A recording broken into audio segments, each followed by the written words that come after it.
take a closer look at bonsai books. We've got a special episode today where we are joined with bonsai extraordinaire Jonas Dupuich to talk to us about his upcoming book. Those of you who aren't familiar with Jonas, he is, as I was saying, a bonsai extraordinaire who has been running the internationally renowned online blog and supply store of bonsai called Bonsai Tonight.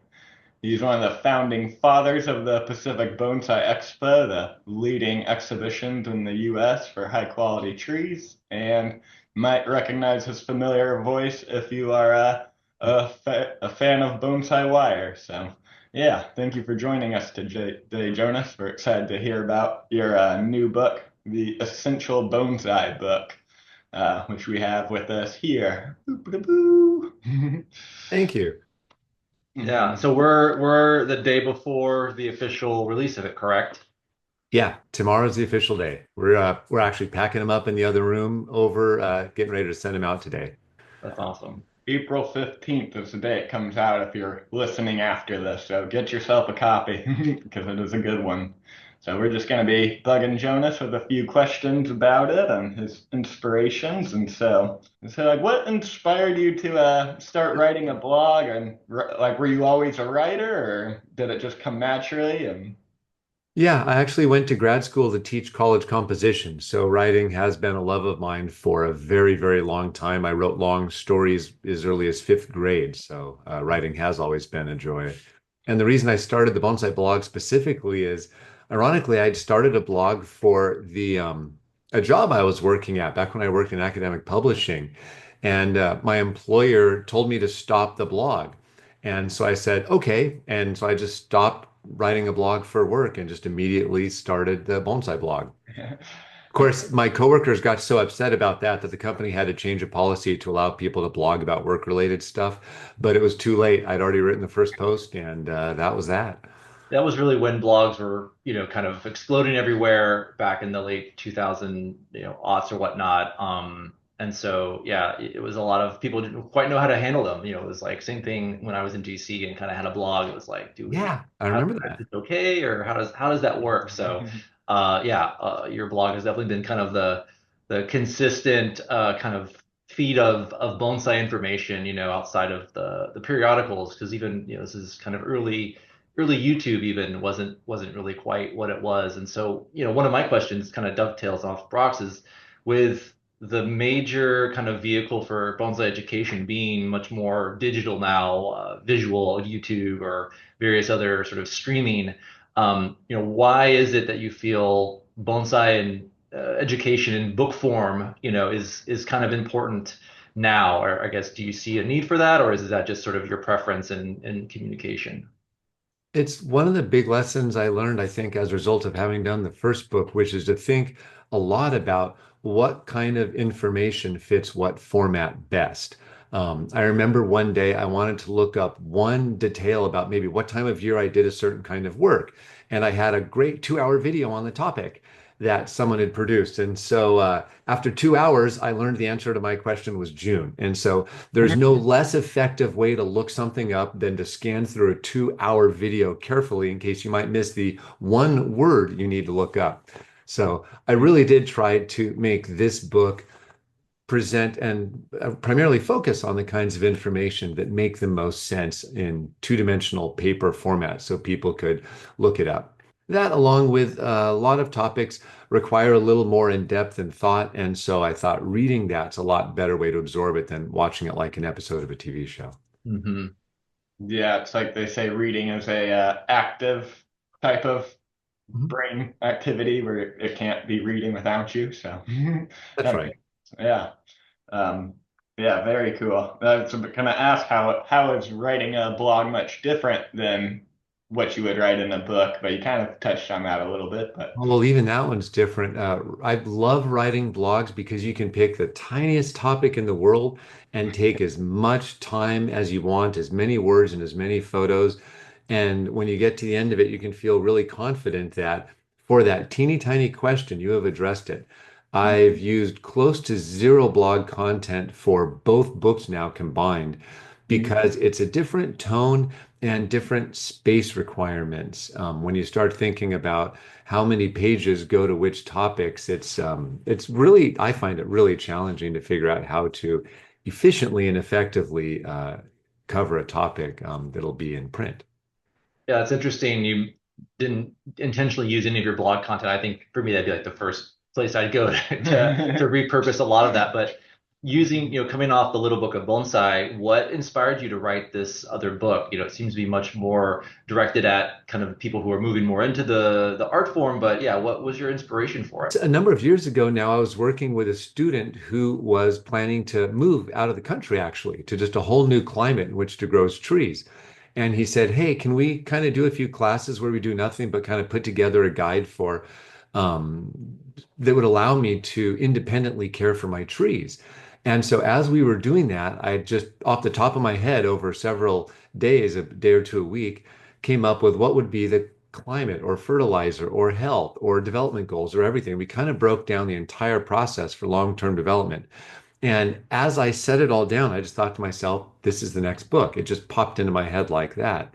And that really was the goal, is how can you help people pretty much create, maintain, and really recognize quality trees, because that's a topic that's not often touched on in existing bonsai books. Yeah, that's definitely something I was noticing while reading it. It was just like your ability to so clearly and concisely talk about how to develop them. And it's not just like this is the technique you use, but it's all about like why would you be doing this? What stage of development is the tree in?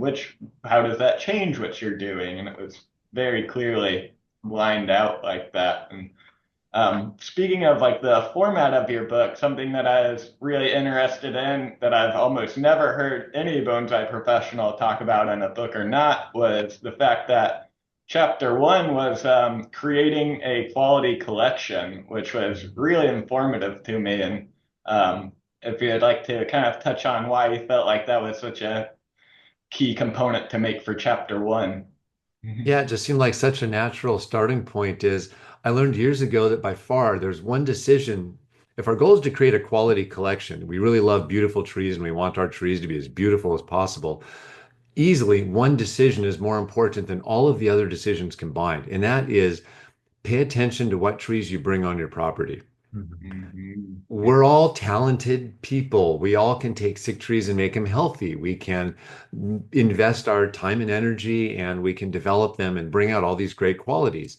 But if our starting points are not a productive starting point to achieve our goals for bonsai, whether it's simply enjoyment or to make it the best show tree possible, I thought at least touching on ways of thinking about how we add trees to our collections and even thinking of our bonsai as a collection kind of opened up the door to talking about it in some ways that you don't hear a lot in other avenues.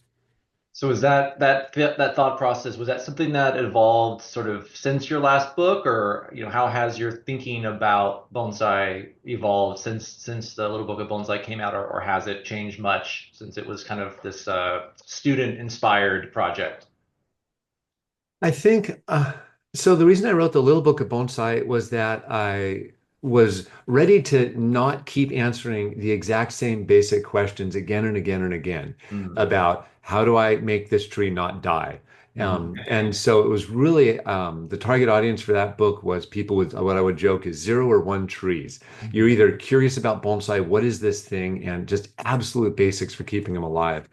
I've always wanted to work on a book that actually provided guidance for, no, really, how do you think about soil? How do you think about health? How do you treat these things in summer and winter so that you have success the following year?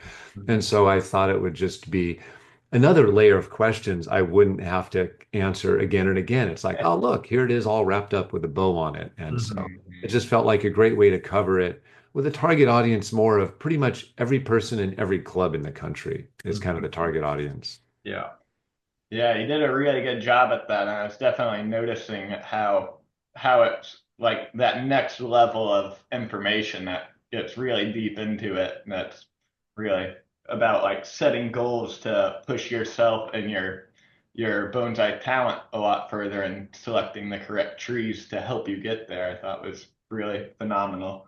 Thanks. And at the same time, limiting it to things that work best in on paper. We've got so many great videos out there on so many different topics and species, and I didn't feel a strong need to reproduce all that. And so I wanted this to be more of the missing guide, the topics that are often overlooked, things that clubs aren't covering in their meetings, things that people wouldn't know how to even look up if they're just doing bonsai on their own.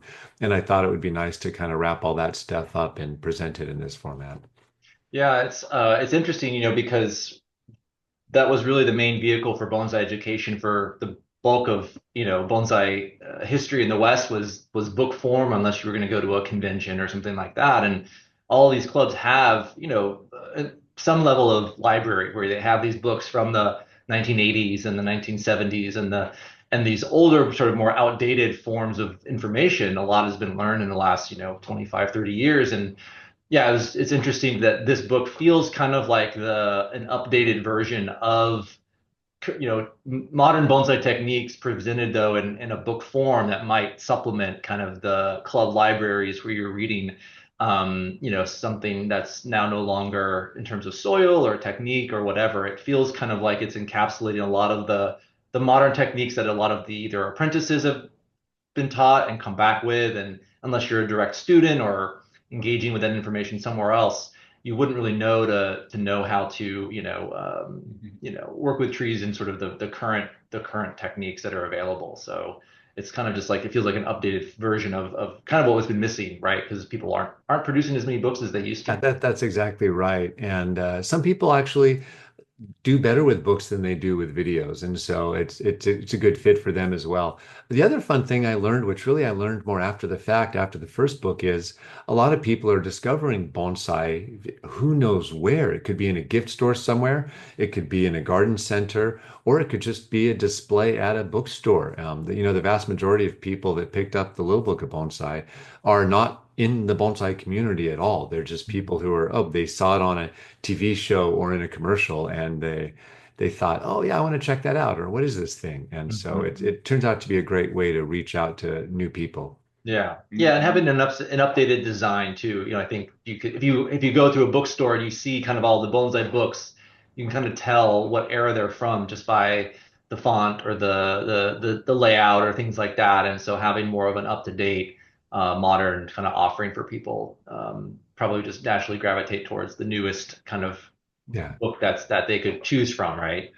Um, 10-speed press gets all the credit for making it so beautiful. The photography is all done by David Fenton, who's a fantastic photographer. He did the photography for both the books and both of our expos. Fantastic guy. And then the designer and all the book layout people that worked on the production at 10 speed, particularly the designer, have done just a fantastic, fantastic job. And that's why it's so pretty. They yeah, are good at what they do. yeah, Yeah, I definitely. definitely noticed that where I was originally reviewing the e-version you shared with us for the to prepare, and then once I got the hard copy, I was like, wow, it's even more beautiful than I expected. Just being able to see the overall format and the photography. And one of my favorite things you did with it was during like the tie down strategies, you used that pillow to show the wires, and it was just like such a clear and well thought out photo shoot where it's just like, some of that stuff you don't really think of until you either see it really well done or less than ideal. And this was definitely one of those ones where it's like so beautiful you can't help but notice how immaculate everything from photo to layout to information turned out. Uh, Thanks. Happy to hear it. The I did a blog post on the topic years ago, and it's to date remained one of the most popular posts I ever did. And so we reproduced it in the for the book, and was really happy with how it came out. That was an example where I think I used about 60 or 80 photos for the blog post or something, with some crazy number, and we had to boil it down for the book. But mhm. overall, I think we did around 12 photo shoots over a year and a half for this book. Wow. And the photo shoots end up being about 3 days each because it's a day of planning, a day of the photo work, and then a day of figuring out how to use and where to use the images. Mm. And Mhm. so that's a lot of days that just go into just production of the images for this. Yeah. Well, and you're really uniquely set up too because you have such a like a well-established personal collection, I think it'd be hard for a lot of people who even maybe wanted to write a book, to have access to outside of a public collection like us or other sort of professional, you have such a really nice collection to just draw. So I appreciated you using your own trees in it. I think that kind of speaks to the quality of your information, right? It could be you might have great information, but if you don't have your own trees to kind of back that up, right? Different. It's just one other kind of layer to see like, oh, like to see your trees because I don't get to see them personally very often. And so to see them in the book was really kind of like, wow, I've seen that tree in blog posts over the last, 20 years. And now to see it kind of at this point, you're like, oh wow, that's come a long way or something like that. So Yeah, I was surprised how many of my trees made it into the book this time. I'm lucky that I have a lot of friends and people I work with, and so I did lean on them for a bunch of their trees. And we did do one photo shoot at Peter T's garden, which was awesome. Which Nice. was actually another fun part of the book is that I was able to include kind of vignettes from 5 different professionals. And I've always wanted to make it feel like we're all on the same team. The people who are bonsai professionals in any way, shape, or form are just all out there to help people work on their trees. And a lot of, as you know, learners are confused. Well, so and so said did it this way, and so said do it that way. And so I wanted to try to touch on as much commonality as possible among a diverse group of professionals, which is why they all ended up in there. Yeah, I was noticing that and thought that was really awesome to see all of their different thoughts and ideas on that. And with the way you paired them with the chapters was really well done too, where it would like make sense having Andrew talking about building a collection as he's one of the people who has most recently been building a top tier collection in the country and doing well at it.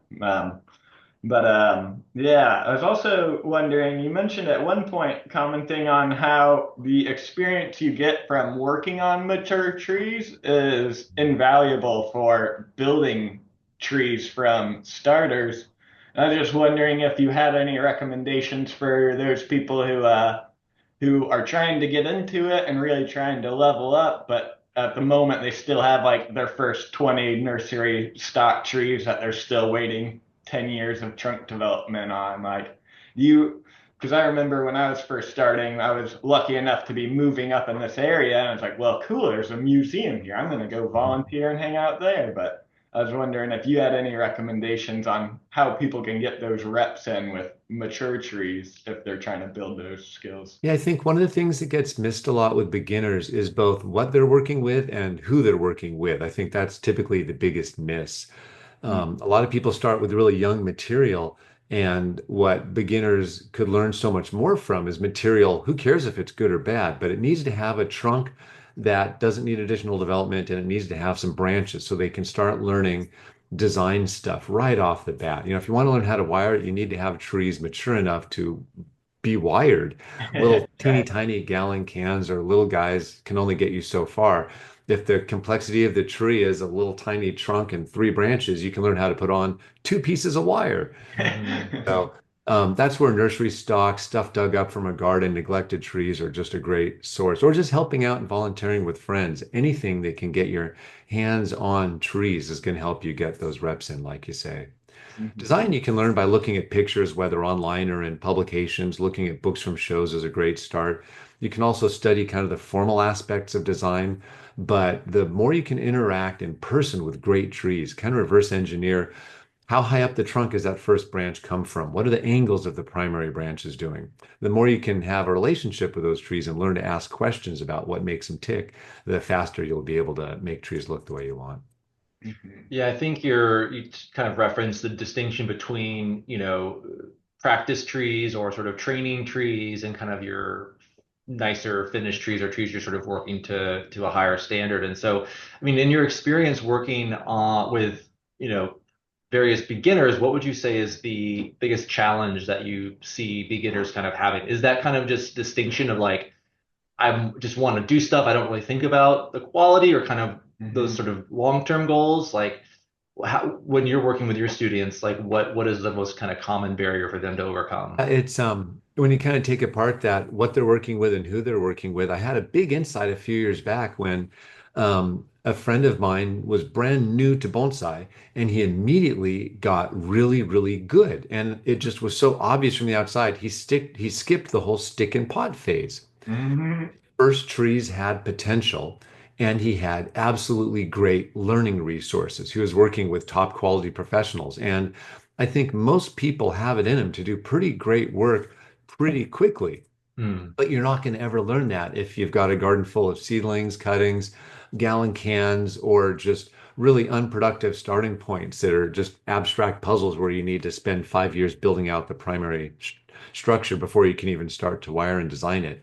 And that's where the teaching comes in. If you're working with someone who can help guide you to finding or identifying more productive material within your budget, whether it's zero or unlimited, it's really hard without guidance to know kind of where to begin. And so the people I'm working with, it's from my perspective, it's more about finding out what they want to do. Are they more Pokemon collect them all perspective and they just like having little things in pots in the backyard? Is it a show garden where they want things that look beautiful, whether or not they're the ones doing the work? Or is it, something in the middle where they want to do some longer term projects, but they still want to participate in their club show, for instance? And so Hmm. the I definitely don't blame beginners for not knowing what they don't know or even knowing what their goals could even be. And so having a garden that can kind of demonstrate some different approaches and then getting to know them and seeing what sounds like fun. I always try to get people grow species you like, grow trees that force you to do the kind of work you enjoy doing. You'll you'll progress a lot faster that way. Yeah, it's curious. I mean, I think your book really does lay that out. Like Brock had identified this idea of goals. What's your goals? Because I think not every, when you work as a professional or you work at a public collection, you kind of are assuming everyone wants to get to that highest level. And for a lot of people, it's just their hobby and it's not meant to be this kind of, lifelong passion to where you're trying to get a tree in PVE or some, public collection. It's so I guess how do you as a teacher manage your expectations for your students with based on just their desire to maybe they don't want to be a top level professional, they're okay with their trees being okay, I guess how does that work within your kind of teaching structure? Well, what's funny is that I'm no different from the students in that I have things that I like more than other things in bonsai. And my passion is for beautiful trees. Years and years ago, I got exposed to some really outstanding bonsai, and it was like a bug. I'm sure you both know the feeling. Mhm. Once you really kind of get the fascinating characteristics that beautiful trees can have, nothing else even touches that. And so, as a teacher, I like to work with people that have that same kind of passion and same kind of excitement for how can we get the absolute most out of these trees and how can we spend more of our time appreciating what really makes the most beautiful bonsai tick. As a teacher who travels once in a while, you end up working with all kinds of people. And so I'd say two things have kept that fun when I'm not working with people that have yet to discover that passion for bonsai. And one is that it's really fun to kind of just let go of what I want and to just entirely focus on this person's experience. And if when you sit across, usually just like there's, a microphone between you and me right now talking, there will often be a tree between us when we're at a workshop. And so if I just imagine what you're seeing through your eyes, which is a bunch of confusion, is this thing okay or not? What am I going to be doing to this thing? It kind of makes it a little more fun and exciting to think it through their eyes. And then you find out from them, what questions do you have? And, what do you think about the tree? And, oh, have you thought about this? Maybe this could be a fun new direction to go in. Hmm. The other thing is as a teacher, I find I learn so much whenever I teach because I will do a little bit of video, a little bit of writing, and a little bit of presenting. And so I'm always thinking what questions come up, what assumptions are coming up, how can we get people to make better assumptions or to inform kind of the dialogue or context in which they're learning. And that makes it kind of never-ending fascinating for me, just to pay attention. Because just, I enjoy learning, and teaching is another form of learning, actually. Yeah, that's awesome. Yeah, when you came up to the Puget Sound Bonsai Association, Mm. that was one of my favorite meetings we've had in a while, where we did the the mock trial of judging trees and lots of group participation and talking about quality of bonsai, which was really helpful and interesting topic to dive into. And definitely enjoyed that a lot. Helped me helps when there's shows like the expo going on to understand what you're looking at and reading the different trees, because what makes a great juniper is different than what makes a great maple, and you were touched on that really well. So speaking of the expo, is that what you got coming up in the future, or what else are you got another book coming up or any plans moving forward after this? Yeah, the big plan going forward is to not be working on another book anytime soon. Yeah. It's incredibly challenging and way more time than you can ever imagine. But we are working on another expo right now. Personally, I'm going to be working on the trees in the garden, and I'm super excited. Just finished repotting, so I'm looking forward to getting a good year of growth out of all the trees, which just means more opportunity for more photos, more videos, and just more learning about how to make all those tick. We're actually looking at different venues for future expos right now. We'd be very happy to go back to the Kaiser again next time, but we're always looking for what's the absolute best experience we can provide visitors. And so we're in the middle of getting quotes from half a dozen different places just to see, what's going to be the most kind of exciting show we can give for people. Plus, we've got a few ideas for a few things. We always want to add something new every time so we can kind of provide as much surprise and delight as possible to visitors. Yeah, that's exciting. It sounds like you're really excited to kind of, move back to working on your trees, get the book out there for people to see. And in addition to kind of those things exciting you, what trends or things that you're seeing maybe in the PVE or just kind of currently that's really kind of getting you excited? Anything from materials or regional styles or approaches, things that you're seeing that are kind of getting you excited as well? A couple things come to mind, but by far the overarching thing that's the most exciting, is abstract as it is. When I look back 20, 25 years, we have such awesome resources available to us in North America right now. We've got around a dozen really highly trained professionals working all over the US. And that alone is just putting so much more technique in people's hands, so many more ideas into their collections that the acceleration of collections and in learning among enthusiasts is just it's incomparable to what it was 20 years ago. And I know, Aaron, you've noticed this as well, but it's having been friends with the first person that came back from a 5-year apprenticeship in Japan, and then the second, and then the third, and then the fourth. Now that we've got over a dozen people that are really highly trained, including some trained in the US, I'm super duper excited about where that's leading. And knowing now that we've got a kind of marquee events on both East and West Coast, as well as some budding ones in the central US, we have some great stages on which people can show off their work to the broader public. But I'd say, kind of on a more practical level, I'd say there's a lot more experimentation happening with both new species as well as new interpretations of species we've been working with. And so, whether it's something like a coast redwood that can be styled like a miniature giant tree or just like a bonsai, Mhm. we're coming up with so many neat ways of either rediscovering old species. Elaeagnus is much more popular now, and people asking me on a very regular basis, hey, what should I do with this XYZ plant that no one's ever made a bonsai before, but it's a great starting point. And so I think we're in a better position going forward than we've been in a very long time. And that just makes it really exciting to go out and see as many shows as possible.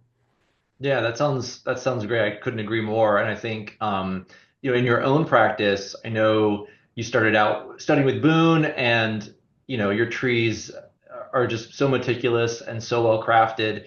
You talk about the flexibility in bonsai design between kind of realism and that sort of artistic license. And so, how is your personal approach? How do you approach that sort of spectrum between sort of the experimentation on one end and more of the cultural reverence for Japan or Japanese style? Like, where do you kind of fall in that realm?